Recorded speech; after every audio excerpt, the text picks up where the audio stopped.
محترم سامعین حضرات، آج آپ حضرات کے سامنے ایک داستان عشق لے کر حاضر ہوا ہوں، اور یہ داستان عشق متعلق ہے عاشق رسول، صحابی رسول حضرت سیدنا بلال رضی اللہ تعالی عنہ کے متعلق۔ رسول اللہ صلی اللہ علیہ وسلم کے وصال کے بعد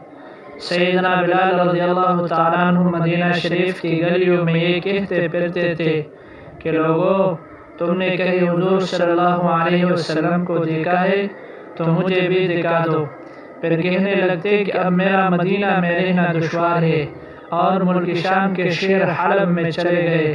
تقریباً 6 ماہ بعد حضور صلی اللہ علیہ وسلم کی زیارت نصیب ہوئی تو آپ علیہ السلام فرما رہے تھے، ما هذه الجفوة یا بلال، اے بلال رضی اللہ تعالی عنہ، یہ کیا بے وفائی ہے، تم نے ہم سے ملنا چھوڑ دیا ہے، کیا ہماری ملاقات کا شوق نہیں رہا؟ نیند سے بیدار ہوتے ہی اونٹنی پر سوار ہو کر لبیک یا سیدی یا رسول اللہ کہتے ہوئے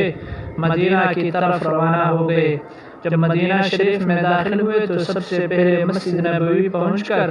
حضرت بلال رضی اللہ تعالیٰ عنہ کی نگاہوں نے رسول اللہ صلی اللہ علیہ وسلم کو ڈھونڈنا شروع کیا۔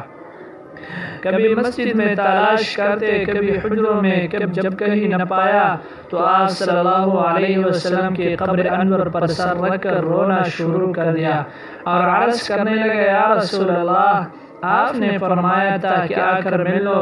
غلام آپ کی ملاقات کے لیے حاضر ہوا ہے، یہ کہا اور بے ہوش ہو کر قبر انور کے پاس گر پڑے۔ کافی دیر بعد ہوش آیا، اتنے میں سارے مدینہ منورہ میں یہ خبر پھیل گئی کہ مؤذن رسول حضرت بلال رضی اللہ تعالیٰ عنہ آ گئے ہیں۔ مدینہ طیبہ کے بوڑھے جوان، مرد، عورتیں اور بچے اکٹھے ہو کر عرض کرنے لگے کہ بلال،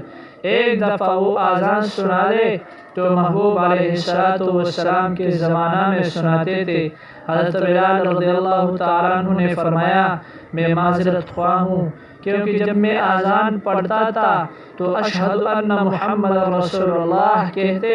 وقت محبوب علیہ السلام کی زیارت سے مشرف ہو جاتا،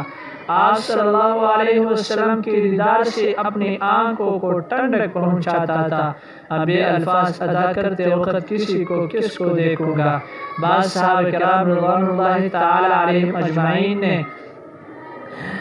کسی مشورہ دیا کہ حضرت حسنین قریبین رضی اللہ عنہما سے سفارش کروائی جائے، جب وہ حضرت بلال رضی اللہ تعالی عنہ کو آذان کے لیے کہے تو وہ انکار نہ کر سکے گی۔ چنانچہ حضرت حسین رضی اللہ تعالیٰ عنہ نے حضرت بلال رضی اللہ تعالیٰ عنہ کا ہاتھ پکڑ کر فرمایا، یا بلال نشتہی نسمع آذانک الذی کنت